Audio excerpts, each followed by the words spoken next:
आज की जो ये रैली है और इंडिया टीम में इनको लिया गया है और राजस्थान की सरकार जो है, गवर्नर सरकार ने उनकी रियासत के जो राजस्थान के जो दो खिलाड़ी थे, इनको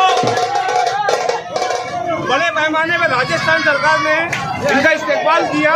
आज महाराष्ट्र के अंदर चीफ मिनिस्टर नहीं किए, मगर हमारे मालेगांव शहर के अंदर मुफ्ती मोहम्मद इस्माइल कासमी साहब ने जो हिंदुस्तान की टीम में खिलाड़ियों को लिया गया, ऐसे खिलाड़ी का इस्तेमाल मालेगांव शहर की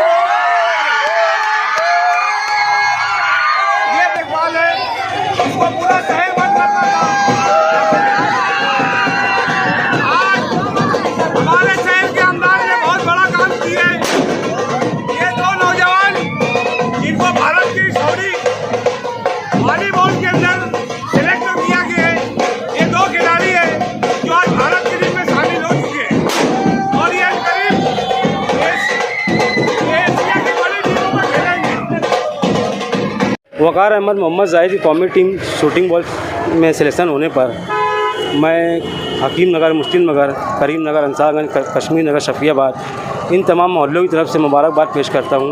और अभी मुफ्ती मोहम्मद इस्माइल साहब की क़यादत में कायदो सालार मजलिस मीडिया सेल की मार्फत उनका जुलूसी इस्तकबाल किया गया है और हम जामे चौक पे खड़े, हमने भी इस्तकबाल किया हमारे मोहल्लों की तरफ से, हमारे वार्ड की तरफ से, नौजवानों की तरफ से।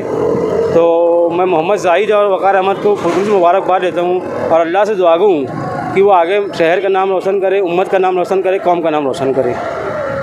इंडिया के अंदर बहुत ही मालेगांव के बहुत ही अच्छे प्लेयर्स जाने जाते हैं।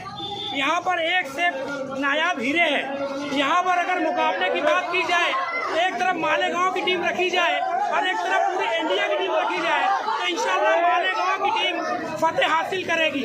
हमारे पास आज बहुत बड़ा मुफ्ती मोहम्मद इस्माइल कासमी साहब ने जश्न बनाया और इंडिया टीम में वकार अंजुम और जाहिद अहमद ने जो मुकाबले जो इंडिया टीम में शामिल हुए हैं, हम उनको मुबारकबाद देते हैं। साथ ही साथ कायदो सालार मुफ्ती मोहम्मद इस्माइल कासमी साहब का हम शुक्रगुजार हैं